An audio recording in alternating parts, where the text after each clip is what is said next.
So today we're going to talk about talent attraction. It's more than recruitment. We're going to talk a little bit about how HR can help their clients make the right decisions. That's all coming up right now. Hi there, I'm Andrea Adams. This is the HR Hub, and we're going to talk about all things HR here. I encourage you to subscribe to the show or to the podcast. Keep learning from my guests. So today, my guest is again Wendy Sellers. Wendy is the HR lady. As she demonstrated in the last episode we did, she's very outspoken, wonderfully so. And so it makes sense that she has her own podcast, which actually is even on the radio. She has been featured in USA Today. She has authored books like Suck It Up, Buttercup, which is in the back of her screen there. Hi, Wendy, how are you? I'm doing fantastic. Thank you. Thanks for having me. Well, thanks for coming on. That last one was so fun. And I encourage anybody out there to listen to it if they want to get some straight talk. But here we're going to talk about talent attraction. I'm sure you'll take that approach to talent attraction as well. But when you think about it, what are the biggest things clients, whether they're internal or external, don't seem to get about attracting a new employee? Sure. So, hiring, trying to find candidates and hire them, it's a big job, bigger than ever since the worldwide pandemic occurred. But it's half marketing, half HR. Yeah. You can't just say, Monday night, I'm going to go and put a job ad up and I'll have somebody started by Friday. Like, you might have somebody started in your job by Friday. They're probably not going to be the right person for the job unless you're, have a miracle or unicorn that just walked through your door here. But clients often underestimate employer branding and preparation. I treat recruiting as a project. And I think everyone should. What do we do with projects? We set up a project plan and then we do backwards planning. So we want them to start in 2 weeks. Good luck with that. You better have all your ducks in a row if we want them to start in 2 weeks, because you have to train your hiring team if they're not already trained. All the way down from the legalities of what they can and cannot ask.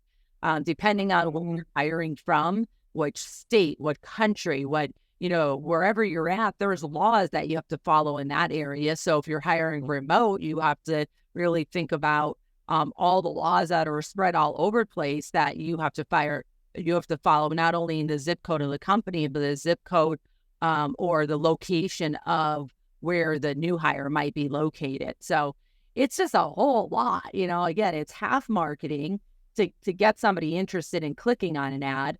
You're just taking a job description and then posting it into, say, Indeed or LinkedIn. It's not going to work. It needs to be like, welcome to the team. We're amazing, blah, blah, blah. Here's the job. Click here. Here's a careers page. Here's information about our benefits. Here's all, feedback about our amazing culture. Oh, by the way, we actually do new hire onboarding and orientation and training. We don't expect you to come and just start within a couple hours of work. So just think about it as a project plan and know that, and it does involve the HR expertise and the marketing / business development, but the managers and the people that are involved in the interviewing process, and then the folks that are going to take the new hire and train them, they need to have time to get this all ready so that it flows seamlessly. And so, I don't know, when the new hire shows up, people know they were coming. Yeah, that would be nice. That would be nice. I heard stat not long ago that at the average, and I'm gonna have to find the source. If I find it, I'll cut it in over top. But that it takes 42 days from a posting. That's the posting to having a bum in a seat. That's the average. Yeah, I would say that's probably about right. I know things have changed a great deal over the past couple of years, but it takes time unless we are really, really in tune with what's going on in the organization all the time, which, face it, we're not. No matter what size company, you don't know when somebody's going to come to you and turn in their resignation because they hit the lottery. Never mind, because if things weren't going well, you should know that. But there's always things outside of employers' control. Again, hitting the lottery, your spouse gets a really great job offer and you're relocating, and now somebody on the team, turns in their resignation. So, you know, very few circumstances you should be prepared for it already. But otherwise, you still got to put the job together, look at the job description, come up with interview questions, make sure the hiring team is actually, I don't know, not on vacation the day you're scheduling interviews. So again, back to the project plan, thinking out the hiring process all the way to day one of orientation and further through the end of onboarding, orientation, training, making sure that we're treating that new hire as a project, which means there should be a project manager that's taking care of everything, or at least making sure everything else is being taken care of. Hey, business owners, executive directors, are people stresses or challenges getting in your way? Imagine managing your people issues smoothly, addressing, better yet, dealing with employee problems before they're ever a big problem, adapting to all the changes in employee rules, and doing all of this easily. I can deal with your HR challenges so they're resolved. With me, you'll get the right things done, build a strong team, and create a workplace where the right people want to be. Your business deserves to thrive without a lot of HR hassle. I'm here to help you make that happen. With my assistance, you can focus on business growth supported by a strong team. Take a first step towards a better business today. Reach out and let's chat. Visit thehrhub.ca and let's begin transforming your people challenges. You talk quite a bit about preparation. What are the activities of preparation you're thinking about? So the manager and the possibly team members of that manager's department should be looking at the job description before it gets handed over to HR recruiting, because then it's outdated. And we're like, why are we getting these candidates that don't have this skill? Well, that's what the job description says. Oh, I didn't even look at the job description. I just assumed it was updated. The manager over here has a little secret job description that they've been using for their team, but they never gave it to HR. So just getting the job description right, making sure, are these the tasks that our team members are still doing, or did we change technology? So what do you tell when you've got a client who's reaching out? What do you tell them about the cost of hiring a new employee? The biggest thing that I say now in 2024 is it's expensive. Get your ducks in a row, because the less your ducks are in a row, the more expensive it's going to be. That's really what it is. You don't have the job description planned out. If the team members that are doing the interview don't understand the job, don't understand what you can and cannot ask legally, what you shouldn't based on our company culture, or where we're at in the laws as well. What our benefits are? Do the team members even know that? So get your ducks in a row before you put that job ad out, not just because of the job description and the employer brand and the marketing costs that are going to be associated with it, but just the wasted time. I've seen so many team members go, thanks for help, let me help interview this person, but that was crazy and insane. I didn't know most of the answers to the questions for the candidates. I didn't even know information about this job itself because it's a new job. So when candidates are asking me questions, I don't have the answers. And I feel like we shouldn't hire right now because we don't seem like we have our act together. Yes. And then you bring in the wrong person because of desperation, which, let's face it, we often do. The cost of hiring the wrong hire, I don't want to say a bad hire. It could be very significant financially, but it's going to affect the morale of the employee who are open to have a good hire. And then also it's going to impact productivity because you're going to have to stop work all the time to retrain or train the new hire who just may not be trainable because they weren't the right person to bring in. Yeah, but sometimes you really are desperate. Like, let's say, I don't know, a logistics company. If you don't have a bum driving that delivery truck, you're not delivering your business. I mean, so when you are desperate, what advice do you give clients then? So, there are many industries that have to have XYZ, a number of bodies in their organization because of some compliance.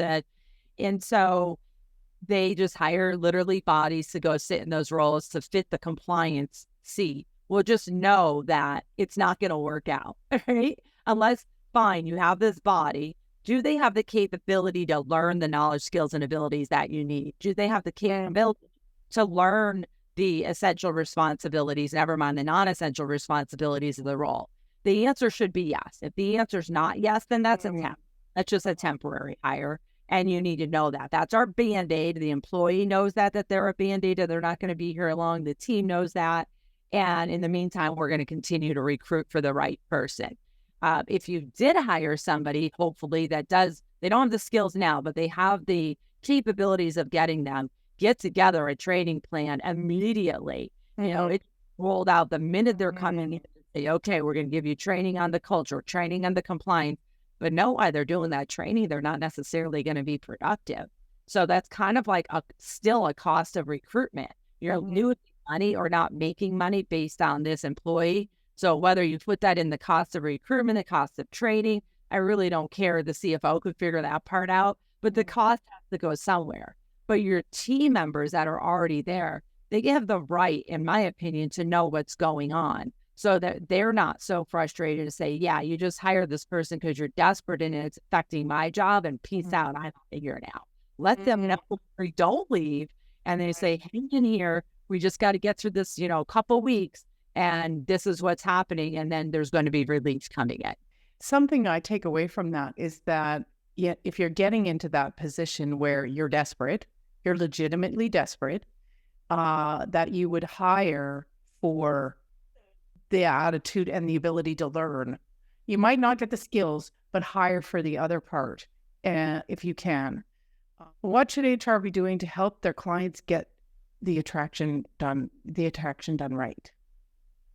So I would say one of the biggest things besides the job descriptions is the pay, right? Making sure that you're always on top of, all right, what are my competitors paying? What are other people with, not even in this industry, but what are people with these knowledge, skills, and abilities in my area if we're hiring in person, or in the world if we're hiring remote?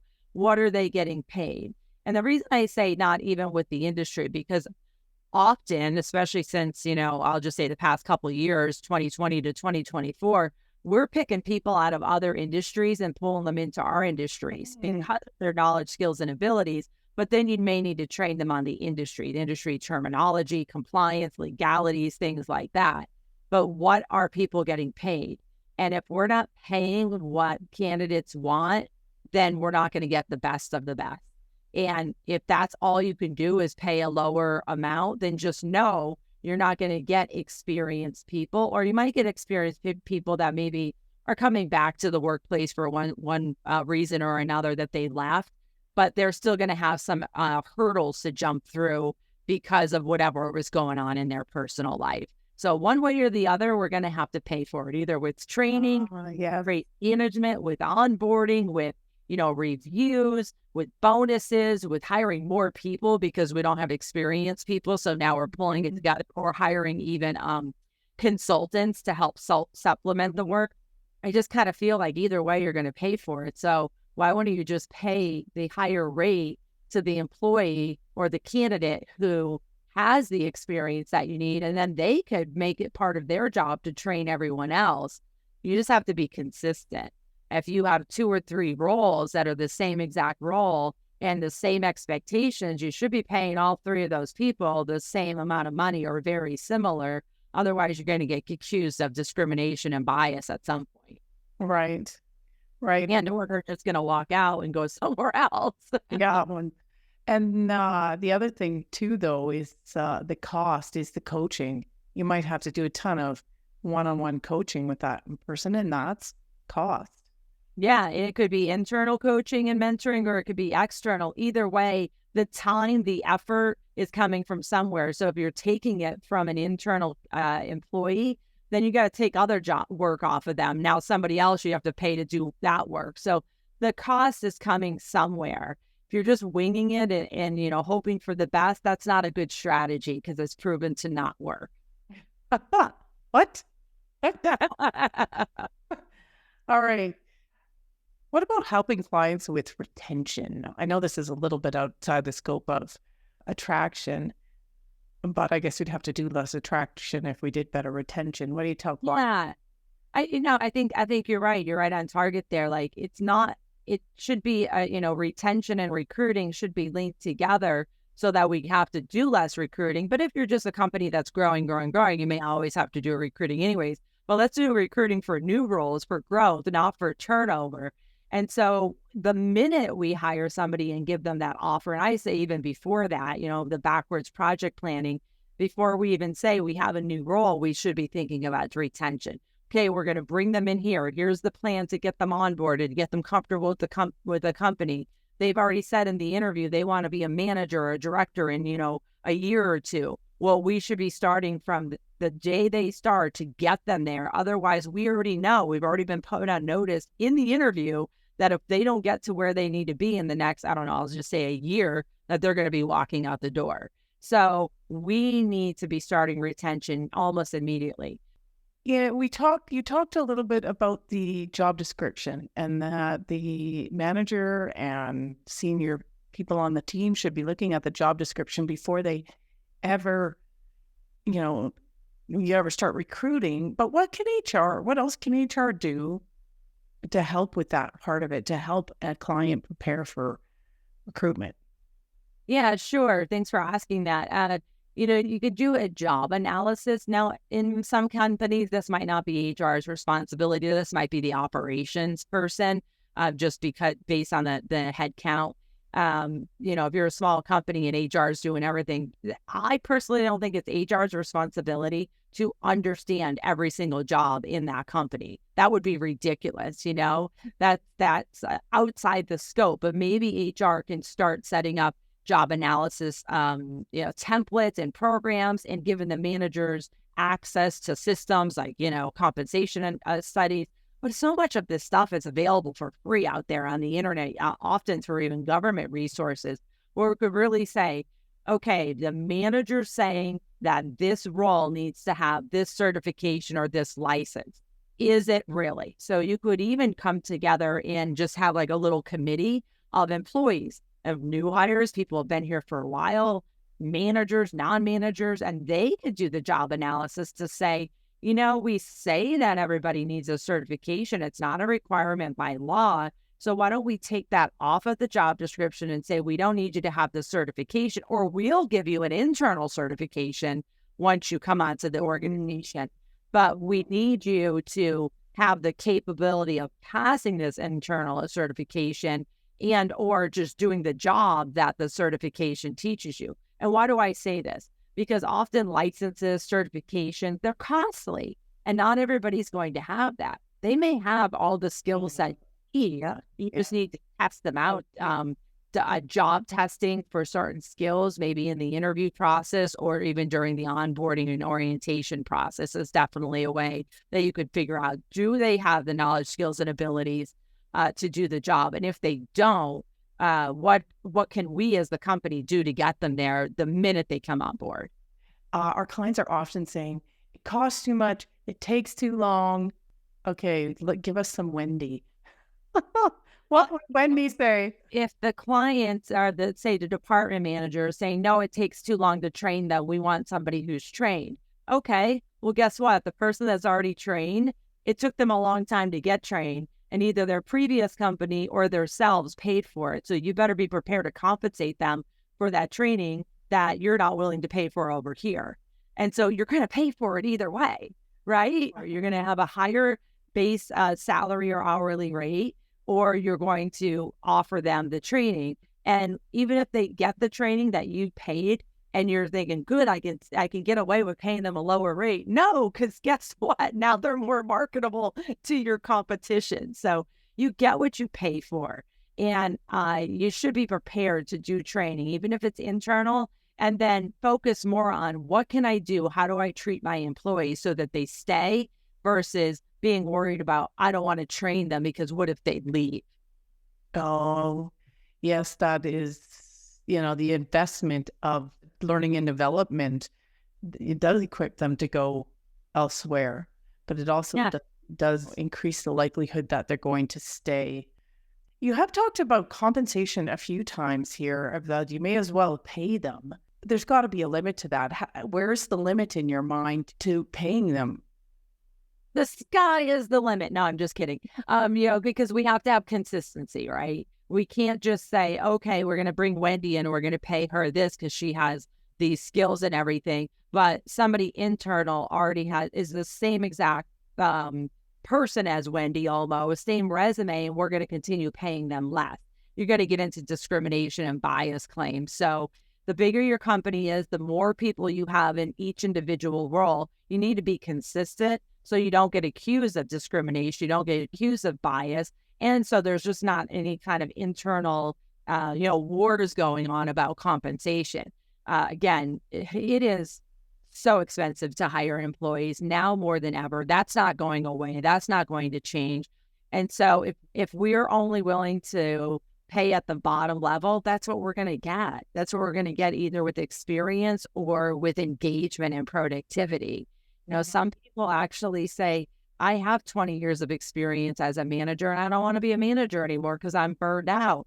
You can, then take that and say, all right, well, then I'm not going to pay you at a manager level, but I'll definitely pay you at a subject matter level, expert level, and you'll have a different role and different responsibilities. Are you willing to take that now that you don't have to do management anymore?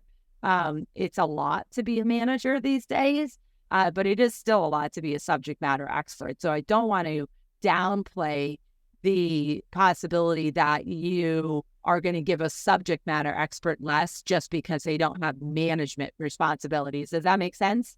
Yeah. Though with management, the volume of headaches, the stress, you get to acquire a target on your back for everybody you're managing. Not always, but could be. Well, I wanted to say something about that real quick is we often make our subject matter experts all managers as well. And that's okay, but you got to take something off. They can't be doing all the projects and, doling out all the services to customers and making products for customers and also managing people that are doing the same. Can they do some? Sure. But if you're giving managers 80 hours of work and expecting it to be in a 40-hour time period or 60 hours of work because they still have a full workload on their own plate plus managing people and their workload, something's going to give. That's not fair. Is there anything we've missed in this conversation about talent attraction? Any other key messages we need to get out there to the audience, our HR audience, that would, make a difference for them? My biggest advice is just to get prepared. Again, get your ducks in a row, making sure that your team is trained with interviewing techniques and processes, what you as a company expect and what you don't expect. Make sure the job description and therefore the job ad is updated. Make sure the team members that are going to be doing the interview are actually, not on vacation the week that you're supposed to be interviewing. Right.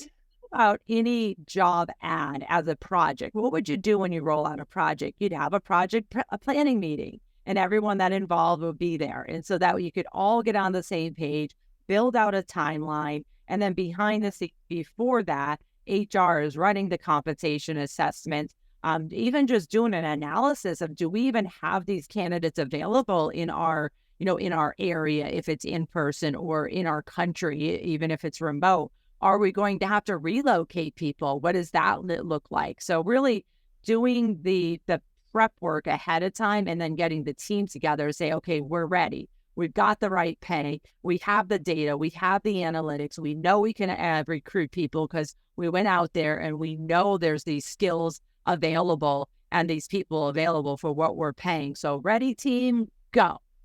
Right. Very good. We shall end it on that note. That was perfect. Oh, actually, no, sorry. One more question. This is an easy one. If someone wants to learn more about this, what do you suggest about doing good talent attraction and backwards planning?